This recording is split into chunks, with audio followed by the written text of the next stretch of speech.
Ma'am, step away from the bike right now. The command cracked through the morning air so sharply that even the pigeons scattered from the sidewalk. Danielle Brooks squeezed her brakes and looked over her shoulder as two police cruisers rolled to a stop beside the bike lane, lights flashing blue across the storefront windows. Commuters slowed. A city bus hissed at the curb. Phones began to rise like sunflowers turning toward light. Danielle placed one sneaker on the pavement and steadied the matte black commuter bike she'd ridden the same route for 3 years. Sweat darkened the collar of her gray scrub top beneath a windbreaker, the kind worn by nurses leaving long shifts before sunrise had fully burned off the night. Officer Ryan Cole stepped out first, broad shoulders, mirrored shades, jaw set like he'd already made up his mind. His partner, Officer Mason Reed, followed more slowly, eyes moving from Danielle to the crowd gathering near the coffee shop patio. "You fit a description," Ryan said. "Hands where I can see them." Danielle's fingers remained open on the handlebars. Calm, visible, controlled. "Good morning to you too, officer," she said, voice steady, not loud enough to challenge, not soft enough to submit. The people nearest the curb exchanged glances. A man in a construction vest paused mid-sip of his coffee. A teenage girl tilted her phone for a better angle. Ryan took 2 steps closer and nudged the front wheel with his boot, sending the bike sideways until Danielle caught it before it tipped. A murmur moved through the crowd. "People like you never listen the first time," he said. Danielle looked down at the tire, then back up at him. Her face did not change. That seemed to bother him more than anger would have. 3 blocks away, church bells marked 7:30. Danielle had been awake for 22 hours. 12 of those had been spent in an emergency room under fluorescent lights, helping strangers through pain she could not carry home. Now the cool October breeze touched the sweat drying at the back of her neck, and the city smelled like roasted coffee, diesel, and wet pavement. "Officer," she said, "what exactly is the reason for the stop?" Ryan gave a short laugh. "Now you want procedure." "I always want procedure." Mason shifted uneasily. "Ryan, maybe just run the plate on the bike registration." "It's not a car," Danielle said. "And this lane is public access." Ryan ignored her. "ID." Danielle slowly reached toward the clear pouch strapped to her upper arm. 3 phones zoomed in at once. "I'm retrieving it with my right hand," she said. "You can see my left." The words came smooth, practiced, instinctive. Ryan's smile thinned. Danielle handed over her driver's license. He glanced at it, then at her. "Danielle Brooks." "That's me. Address checks out." He didn't hand it back. Instead, he looked at the small scar near her temple, the one barely visible beneath tightly pulled curls, then at the faded line on her wrist where a watch once set every day at exactly the same place. "You seem very comfortable giving instructions," he said. Danielle adjusted the bike upright again. "I'm comfortable staying calm." Across the street, the American flag above the precinct annex stirred in the wind, snapping once against the pole. Danielle's eyes flicked to it for half a second, then returned to Ryan. Something old and disciplined settled into her shoulders. Something the crowd could feel, but not yet name. Ryan stepped closer. "You got an attitude problem?" Danielle's answer came quiet enough that people leaned in to hear it. "No, officer. But you're about to have a camera problem." And all around them, more screens lit up. Ryan Cole turned Danielle's license over once in his hand, as if the plastic itself had offended him. The crowd had doubled now. Office workers stood under awnings with paper cups in hand. A delivery driver leaned from his van window. Someone whispered that the whole thing was streaming live. The blue lights from the cruisers washed across faces, windows, chrome bumpers, turning an ordinary city block into a stage no one had asked for. Danielle rested one palm lightly on her handlebar and let the silence do what anger never could. It made people notice. Mason Reed cleared his throat. "Dispatch can verify her information in 30 seconds. Ryan did not move. He kept his eyes on Danielle the way men sometimes stared at women they could not easily categorize. She wore scrubs, but carried herself like command. She looked tired, but not weak. She stood alone, but not cornered. "Where are you coming from?" Ryan asked. "Work." "Where?" "St. and Mercy Hospital." A woman near the coffee shop spoke up before she could stop herself. "She helped my mother last month." Ryan shot the woman a glance sharp enough to silence her. Danielle did not look away. "Night shift?" Mason asked, softer now. Danielle nodded once. 12 hours. Long night, he said. Longer morning, she replied. A few people laughed under their breath. Ryan did not. He stepped closer and handed the license back only after making her reach for it. You seem very comfortable talking to officers. Danielle slipped the card into her armband pouch with precise fingers. I am comfortable talking to anyone who respects the law. The words landed clean and level. No insult. No raised voice. Somehow that made them heavier. A siren wailed somewhere downtown, then faded. Wind moved through the street trees, scattering yellow leaves across the bike lane. Danielle watched one leaf spin beneath the cruiser tire before it flattened into stillness. Her breathing remained slow. In another life, years earlier and thousands of miles away, she had learned how to slow her pulse under pressure, how to think when others rushed, how to hear the room beneath the noise. That training never truly left. Ryan folded his arms. You military or something? The crowd went quieter. Danielle said nothing for a beat. Then, why would that matter? Because you stand like it. Mason looked at her again, noticing now what he had missed before. The squared shoulders, the balanced stance, the way her eyes tracked every movement without seeming to move at all. Danielle glanced toward the flag above the annex building as it snapped once in the wind. Some habits stay with you, she said. Ryan smirked. You think that scares me? No, Danielle answered. I think it should remind you. The teenage girl filming lowered her phone for a second just to stare. A city bus pulled away from the curb, revealing an older veteran in a wheelchair waiting beside the pharmacy entrance. He had been watching the entire time. His cap read Gulf War Veteran in faded gold stitching. When Danielle turned slightly, he saw the small line of ink behind her ear, barely visible beneath her hair. Unit numbers. Old style. His eyes widened. Officer, he called out, voice rough with age. You might want to check who you are talking to before you embarrass yourself. Ryan looked irritated more than curious. Mind your business, sir. The veteran gave a short laugh. Looks like I am. Danielle's expression did not change, but something warmer flickered in her eyes. Mason noticed it. Ryan did not. He reached toward the bike again, impatient now, needing control the way some men need applause. Danielle's hand moved first, not striking, not threatening, simply catching the handlebar before he touched it and guiding it back upright with effortless precision. The motion was so quick and smooth it felt rehearsed by life itself. Ryan froze for the first time that morning, and the crowd saw it. Ryan Cole's hand stopped inches from the handlebar, suspended there longer than anyone expected. It was not fear that froze him. It was confusion. Men like Ryan understood shouting, resistance, panic, excuses. They understood people shrinking when uniforms stepped close. What they did not understand was calm precision. Danielle Brooks had moved with the kind of economy that came from years of repetition, the kind learned where mistakes carried consequences heavier than embarrassment. The crowd felt the shift immediately. The mood changed from curiosity to attention. Mason Reed took one slow step back and looked at Danielle differently now, not as a commuter in scrubs, but as someone carrying a history invisible to strangers. Ryan, he said quietly, let it go. Ryan ignored him. His jaw tightened. Do not touch my scene, he snapped. Danielle released the bike and returned both hands to plain sight. Your scene? She asked. This is a sidewalk. A few people laughed openly this time.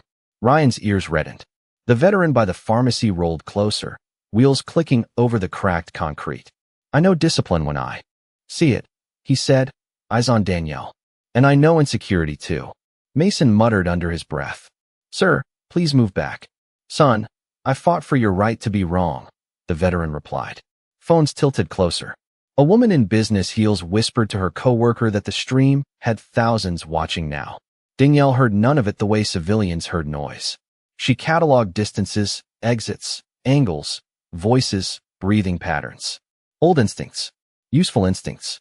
The hospital bracelet still around her wrist from a patient who had squeezed her hand during discharge brushed against her pulse each time the wind moved her sleeve. Ryan noticed the bracelet and scoffed. What are you supposed to be, some hero after a shift? Danielle's gaze stayed level. No, officer. Just tired. The honesty of it landed harder than any comeback. For half a second, something almost human crossed Mason's face. Ryan, however, needed the crowd back under his control. He turned toward them and raised his voice. Everyone move along. This is an active investigation. No one moved. The teenage girl filming said. Investigation of what? Someone else answered, riding a bike while black. A ripple of laughter moved through the sidewalk like wind through dry leaves. Ryan spun back toward Danielle. You think this is funny? No, she said. I think it is being recorded. A delivery driver clapped once before realizing he had done it aloud. Mason rubbed a hand across his mouth to hide an expression that might have been regret. Then dispatch crackled over his shoulder radio. Unit 12, no warrants, no alerts, no matching reports in area. Repeat, no matching reports. The words hung there for everyone to hear. Ryan's face hardened. The legal reason had evaporated in public. Danielle tilted her head slightly. Anything else, officer? The question was polite. That made it devastating. Ryan reached toward her armband pouch again, perhaps to recheck the license, perhaps to reclaim authority. Danielle shifted one step, smooth and balanced, placing the bike between them without haste. It was not aggressive. It was geometry. Ryan found himself blocked by a commuter bicycle and his own choices. The veteran laughed so hard he coughed. Lord have mercy, he wheezed. She outmaneuvered you with a 10-speed. Even Mason could not hide the short burst of laughter that escaped him. Ryan shot him a glare. Then a black SUV turned the corner and slowed beside the cruisers. Government plates. Tinted windows. The sidewalk went quiet again. Mason straightened immediately. Ryan did too, but too late. The rear door opened, and Captain Laura Hayes stepped out in a dark command uniform, silver hair pinned tight, eyes sharp as winter glass. She took in the scene in one sweep. Flashing lights, cameras, Danielle and Scrubs beside a bike. Ryan flushed with anger. Then her eyes stopped on Danielle's face. Something in Captain Hayes changed at once. Captain Laura Hayes closed the SUV door with measured calm, the sound somehow louder than the sirens. She was not tall, yet the entire sidewalk seemed to straighten around her. Mason Reed snapped to attention instinctively. Ryan Cole did the same a beat too late. Danielle Brooks remained exactly where she was, one hand resting lightly on the handlebar, the other at her side. Wind tugged at the hem of her jacket. The city waited. Hayes walked forward without hurry, polished shoes crossing fallen leaves and reflected blue light. Officers, she said, voice low and precise, explain why 2 patrol units are blocking traffic over a bicycle commuter. Ryan stepped in first, eager and stiff. Possible match to a suspect description, ma'am. Subject became uncooperative. Danielle said nothing. She did not need to. The crowd had already become witness. Hayes turned her eyes to Mason. Officer Reed. Mason swallowed. Dispatch found no matching report, ma'am. Ryan cut in quickly. We were still assessing the situation. Hayes looked back at Danielle, then at the phone's recording from every angle. Clearly, she moved closer, studying Danielle's face the way people study memories before they trust them. Remove your jacket sleeve, she said gently. Ryan blinked in confusion. Danielle hesitated only a second, then pulled the cuff back to her forearm. A faded scar ran along the inside of her wrist, clean and old. Hayes exhaled through her nose. I knew it. Ryan frowned. Ma'am. Hayes ignored him. Sergeant Brooks. Danielle gave the smallest nod. Retired, she said. The title dropped into the street like iron. Conversations stopped mid-breath. Mason stared. The veteran by the pharmacy straightened in his chair with visible pride. Ryan looked from one woman to the other as if the ground had changed under him. Hayes's expression softened only slightly.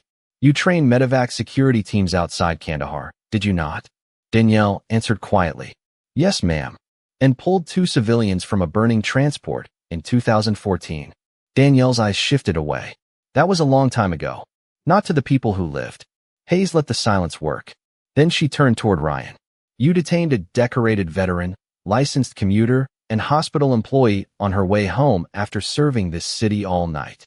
Ryan tried to recover. Ma'am, with respect, I had no way of knowing who she was. Danielle finally spoke. You had every way of knowing who I was. You chose not to ask. The words struck harder than any accusation. A murmur moved through the crowd. Someone whispered, wow. Hayes nodded once, as if confirming something she already believed. Identity is not granted by uniform, Officer Cole. It is revealed by conduct. Mason lowered his eyes. Ryan's jaw worked, but no sound came. The teenage girl filming whispered to her phone. This is unreal. Hayes stepped beside Danielle's bicycle and gently straightened the front wheel where it had been knocked offline earlier. The gesture was small, almost maternal, and more humiliating to Ryan than a lecture could ever be. "How long have you been off shift?" Hayes asked. "Since 7:15, Danielle said. "Emergency room was full, and yet you still found patience." Danielle gave a tired half-smile. "Barely." The veteran chuckled. Hayes turned back to the officers. "Deactivate your lights. Move the cruisers. Return this sidewalk to the public immediately." Mason obeyed before she finished speaking. Ryan stood frozen until Hayes's eyes landed on him again. Then he rushed to his car. The flashing blue stopped one cruiser at a time, and with each silence the block seemed to breathe easier. Danielle rolled her shoulders once, fatigue finally visible now that the pressure had lifted. Hayes noticed it. "Sergeant Brooks," she said, voice quieter, "I owe you a ride home." Danielle glanced at her bike. "Thank you, ma'am, but I think I will finish what I started." Then she placed one foot on the pedal, and Ryan Cole realized the woman he had tried to control had not raised her voice once. Danielle Brooks pressed down on the pedal, and the bicycle rolled forward one clean foot before Ryan Cole's voice cut through the quiet again. "Hold on." The word carried less authority than before, more reflex than command. Danielle stopped without turning. Captain Laura Hayes slowly faced him. Even the breeze seemed to pause. Ryan stepped away from the cruiser, hat tucked under one arm now, confidence leaking from him in small, visible ways. The crowd had not left. If anything, more people had gathered. Office windows above were lined with silhouettes. Someone from the coffee shop had brought the veteran a fresh cup. Phones remained raised. Ryan looked at Hayes first, then at Danielle, then down at the pavement where yellow leaves skittered around his boots. "I was doing my job," he said, but the sentence sounded thin the moment it left him. Hayes answered with calm precision. "No, Officer Cole. You were performing control. Those are not the same thing." A murmur of approval moved through the sidewalk. Ryan's face tightened. "I made a stop based on instinct." Danielle turned then, one foot still on the ground, one hand on the brake. "Instinct can be useful," she said. "Bias often disguises itself as instinct." No one laughed this time. The truth was too clean for that. Ryan opened his mouth, closed it, then tried again. "I did not know anything about your background." "You keep returning to that," Danielle replied. "My service record should not be required for basic respect." Mason Reed stood beside the cruiser door, eyes lowered, absorbing every word like medicine that stung going down. Hayes nodded once toward Danielle, as if confirming the lesson for everyone present. "Exactly." She stepped toward Ryan. "You do not treat citizens with dignity because they earn medals. You treat them with dignity because they are citizens." Ryan's shoulders dropped a fraction. For the first time all morning, he looked young. Not innocent, just smaller. The veteran raised his coffee cup. "Amen to that." Laughter rolled warmer now, not mocking but relieved. The danger had passed, and people could feel it. Ryan glanced at the phones around him. "Can people stop recording now?" The teenage girl who had streamed from the start answered before anyone else could. "You wanted an audience when you had power." Even Mason almost smiled. Ryan looked back at Danielle. "I should not have touched your bike." She said nothing. He swallowed. "And I should have listened sooner." The city noise returned in layers. A distant horn, crosswalk chirps, the low rumble of buses, cups clinking at patio tables. Life was restarting around the scene, but everyone still waited for Danielle. She studied Ryan's face the way trained people study weather, not for drama, but for sincerity. Then she spoke. "Learn from the moment more than you fear it." Ryan blinked. He had expected anger, maybe humiliation, maybe triumph. Mercy confused him more than discipline had. Hayes noticed that too. "Officer Cole, report to internal standards at 1300 hours. Full statement. Body camera review. Effective immediately, administrative reassignment pending investigation." Ryan's jaw tightened once, then released. "Yes, ma'am." He did not argue. Mason received a separate glance. "Officer Reed, you will submit your statement as well." "Yes, ma'am." Danielle shifted her grip and straightened the front basket where her lunch container sat untouched. The smell of coffee and toasted bread drifted through the block. She looked suddenly human again, less symbol, more exhausted nurse wanting sleep. Hayes softened. "You truly do not want a ride?" Danielle smiled faintly. "Ma'am, after nights like mine, The ride home is the only part that belongs to me. Hey, step back. Then take it. Danielle pushed off, wheels humming over the bike lane paint. As she passed the veteran, he touched 2 fingers to his cap in salute. She returned it with a nod. No speech. No celebration. Behind her, Ryan Cole stood beside a silent cruiser while the woman he had underestimated disappeared into the brightening morning, steady as sunrise. The city thinned as Danielle Brooks rode east toward the river, away from sirens, cameras, and the sharp smell of adrenaline that still clung to the morning. Downtown towers gave way to brick apartments, corner laundromats, and narrow streets lined with maples shedding gold leaves onto parked cars. Her tires whispered over the bike lane, steady and even. Every rotation felt like a sentence ending. She passed a bakery sliding trays of cinnamon rolls into the front window. Warm sugar drifted into the cold air. A mail carrier waved from across the street. Danielle lifted 2 fingers from the handlebar in reply and kept moving. The hospital badge on her scrub top tapped softly against her chest with each bump in the pavement. Now that no one was watching, fatigue arrived all at once. Her shoulders ached. Her eyes burned from fluorescent lights and 12 hours of alarms, monitors, and whispered reassurances to frightened strangers. She had held a teenager's hand through stitches at 3 in the morning, helped an elderly man call his daughter before dawn, and cleaned coffee from her sleeve after a nurse cried into it for reasons no one had time to explain. Then she had stepped into daylight and become a target before breakfast. The thought might have angered her once. Today it only made her tired. She reached the river path and turned onto a stretch of smooth pavement bordered by iron railings and bare trees. Water moved below in slow silver folds, catching the early sun. Joggers passed with earbuds in. A father crouched beside a little girl learning to balance on a pink bicycle with training wheels. Keep your eyes forward, he told her. The bike goes where you look. Danielle smiled as she rode by. Wisdom appears in ordinary clothes, she thought.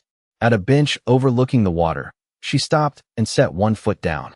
Steam rose from the river like breath in winter. The city behind her hummed at a distance, softened by space. She closed her eyes for a moment and listened to nothing urgent. No radios. No commands. No crowds waiting for an ending. Just gulls, wind, and the faint click of cooling spokes. In her jacket pocket, her phone buzzed 3 times in a row. She already knew who it was before she checked. Group chat from the emergency room staff. First message, girl, are you trending right now? Second, someone sent the video to the whole hospital. Third, please tell me that was you making the cop look confused. Danielle laughed for the first time that day, low and surprised. She typed back with tired thumbs. I am fine. Save me a blueberry muffin tomorrow. Almost instantly, hearts and laughing emojis flooded the screen. Then another message appeared from an unknown number. Thank you for your service and your restraint today. Captain Hayes. Danielle looked out at the water before replying. Thank you for stepping in. She put the phone away and sat there a little longer, elbows on the handlebars, watching sunlight widen across the river. Some victories feel loud. This one felt quiet. No medal pinned. No anthem played. Just the simple right to continue home. A cyclist in business clothes slowed beside her. You are the woman from the video, right? Danielle gave a cautious nod. He smiled gently. My daughter saw it. She said you looked brave. Danielle glanced down, then back up. Tell your daughter bravery can look like staying calm. He nodded and rode on. She remained another minute, letting the cold air clear the last heat from her chest. Then she stood, placed 1 foot on the pedal, and pushed forward again. The path curved with the river, bright and open, and this time there was no one trying to stop her. Danielle Brooks reached her apartment building just after 9, the sun now high enough to warm the brick walls along the narrow street. She carried her bike up the 3 worn steps, unlocked the front gate, and guided it into the hallway where old paint and brewed coffee always mixed in the air.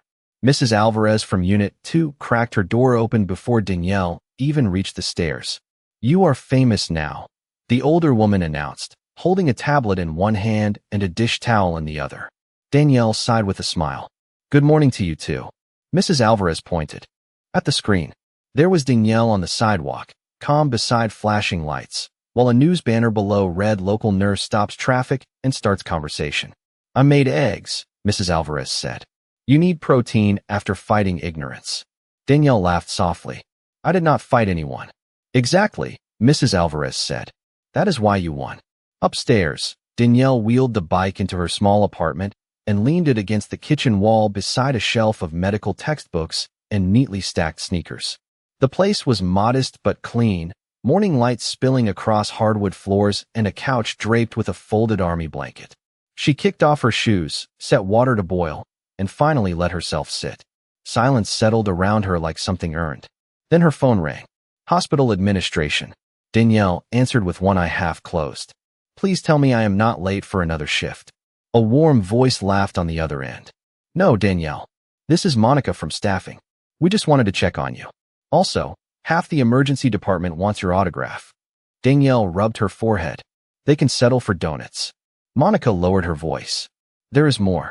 The board saw the video. They would like to speak with you about community outreach and de-escalation training. Danielle blinked awake.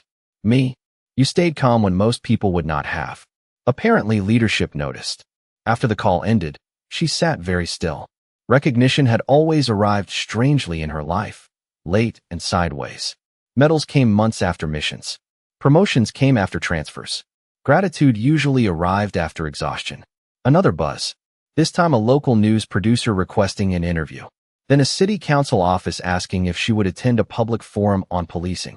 Then 3 former service members she had not heard from in years sending laughing messages and eagle emojis. She set the phone face down. Too much noise again. Before she could breathe, another message appeared from Captain Hayes. Private number. I hope you got home safely. Also, internal standards reviewed preliminary footage. Officer Cole has been removed from field duty pending full investigation. Danielle read it twice, not from pleasure, but from the strange relief of accountability actually happening. She typed back, "Thank you for following through." Hayes replied almost immediately, "Thank you for reminding everyone what discipline looks like." Danielle placed the phone aside and walked to the window. Across the alley, laundry moved on a line in the breeze. A child on the sidewalk below practiced riding in circles while his father jogged behind him with one hand near the seat, not touching, just ready. The image caught in her chest. Readiness without control. Protection without humiliation. So simple, so rare. She poured tea into a chipped mug and finally drank something warm. On the television in the next apartment, a reporter's voice drifted through the wall discussing bias, training, and public trust. Somewhere downtown, committees would speak and headlines would spin. But here, in a third-floor walk-up with sunlight on the floorboards, the truth felt smaller and clearer. She had asked to be treated like a person and refused to become less than one when denied. Her phone buzzed one last time. Unknown number. Officer Mason Reed. I should have spoken sooner. You were right. Danielle looked at the message a long moment, then typed 5 words that surprised even her. Then speak sooner next time. Danielle Brooks woke just after noon to sunlight stretched across her living room floor and the smell of onions drifting under the door. Mrs. Alvarez was cooking again, which usually meant either celebration or concern. Danielle had fallen asleep on the couch, still wearing scrub pants, one hand resting over the folded army blanket. Her phone lay on the coffee table with 23 unread notifications and 1 missed call from an unknown city number.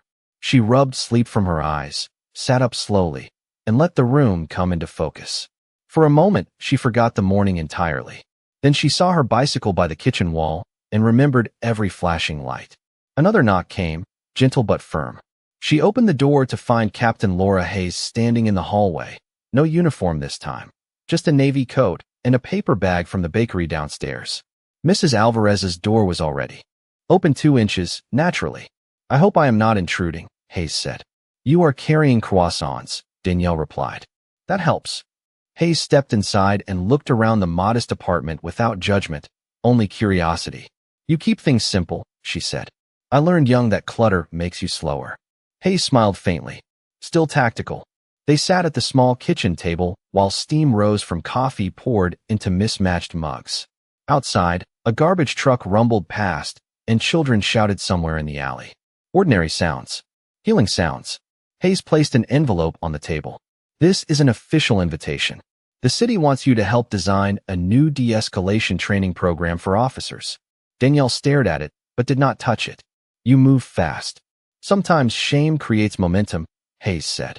The video reached every office that matters. Danielle leaned back. And when the headlines fade?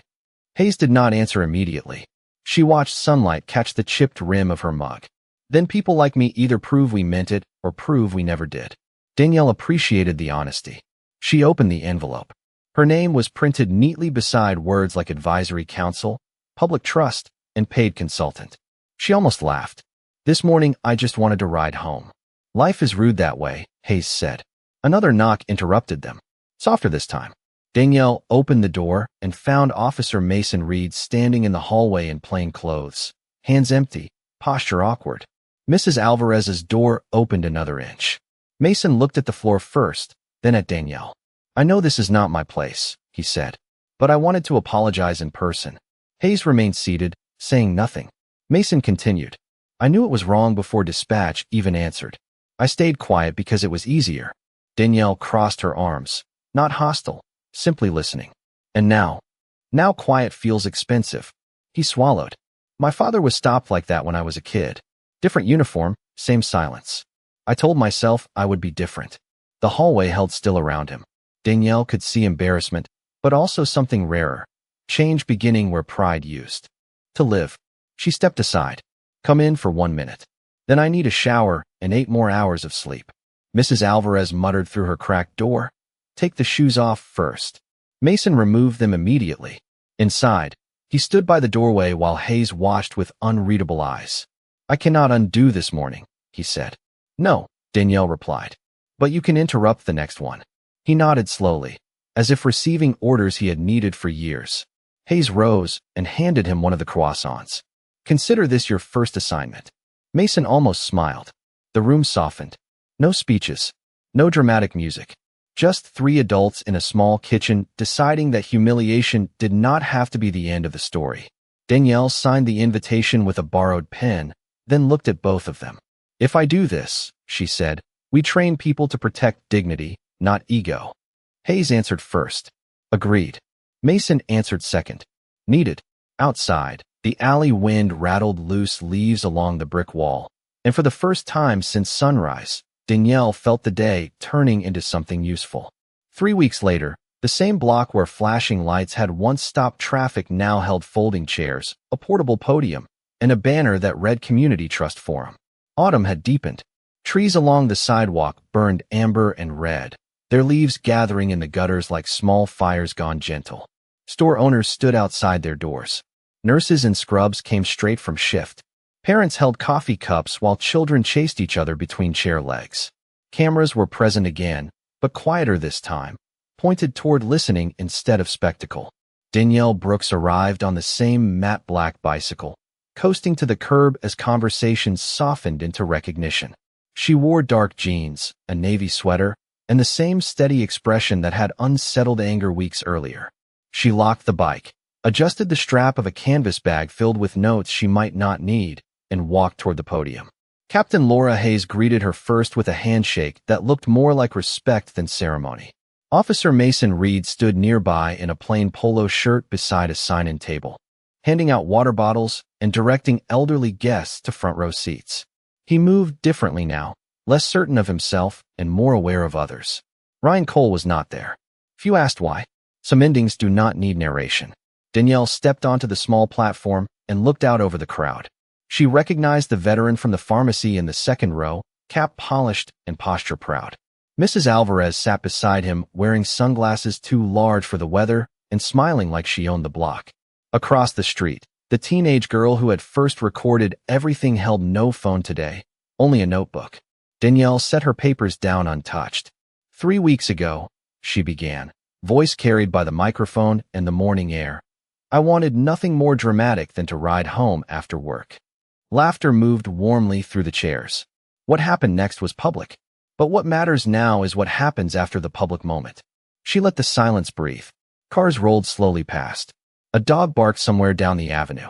Respect cannot depend on titles, uniforms, income, skin color, or whether someone turns out to be extraordinary. Respect has to work on ordinary days too. Heads nodded. Even those standing at the edges leaned closer. She spoke for 15 minutes about fatigue, fear, training, accountability, and the cost of silence. No grand gestures. No bitterness dressed as wisdom. Just clear truth placed carefully where everyone could reach it. When she finished, applause rose not like thunder, but like rain starting steady and sincere. Hayes clapped first. Mason clapped longest. Afterward, people formed a line to speak with her. A young black mother thanked her for saying what she never felt safe saying.